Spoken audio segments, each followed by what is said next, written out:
Before we begin, a quick note for those who are serious of you to learn the Arabic language. If you want a proven Arabic course that is a step-by-step system with teacher feedback, structure, and accountability, check the first link in the description. There you will also be able to see Arabic stories from our students at Al-Andalus Institute, how they learned themselves and how at one point they started, and right now they are at a point where they're able to read, to listen, and more importantly, to understand the Quran on their own. If you have ever asked yourself how to learn the Arabic language without wasting years, this video will finally give you clarity. We are trying to learn the Arabic language to understand the Quran and to understand the Sunnah. Therefore, I don't need to be able to speak it. I just need to be able to understand when I'm reading.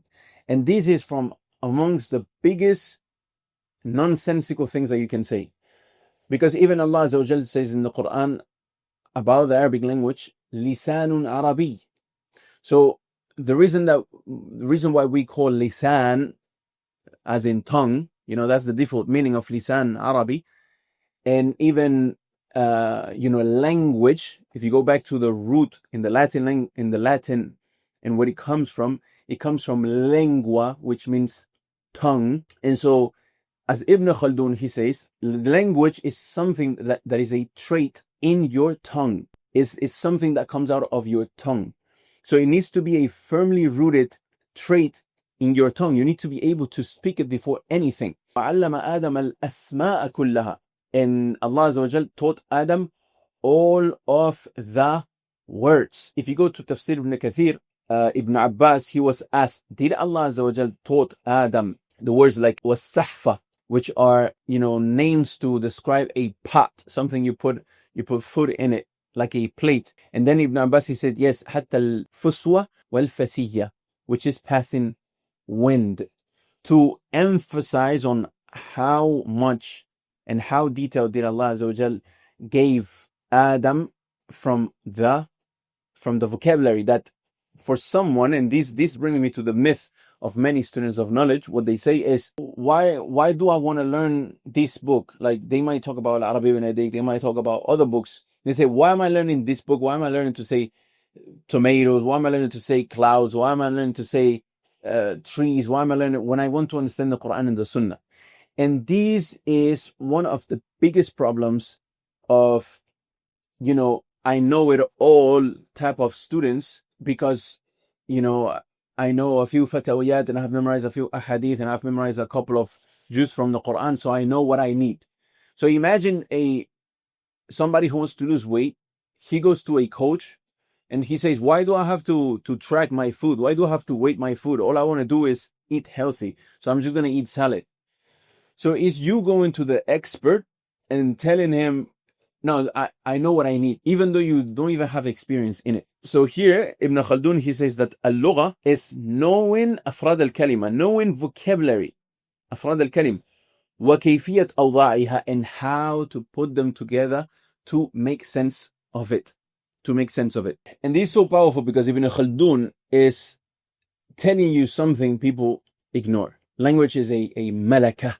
It's something that you possess, a skill, a faculty within yourself. So something that becomes rooted in your tongue through repeating and through speaking a lot. And this is why in Andalus Institute we have speaking sessions, which I will show you in a little bit. And we consider these as being from amongst the most important things, speaking, because speaking is the skill that will make any other linguistic skill strong. So this is why the fastest way to learn Arabic is not being drowned in grammar. It's to build the language as a living ability. You collect words in context, you use those words in speech, you get corrected quickly, you repeat until the tongue becomes trained.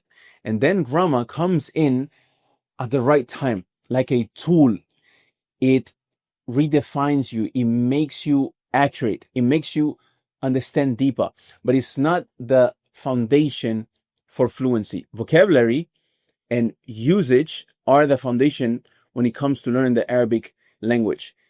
So the point of this chapter is, if you want to have the fastest path and follow the fastest path to learning the Arabic language, becoming fluent, stop asking what is the rule, and start asking what are the words I need and how do I use them in a real sentence today.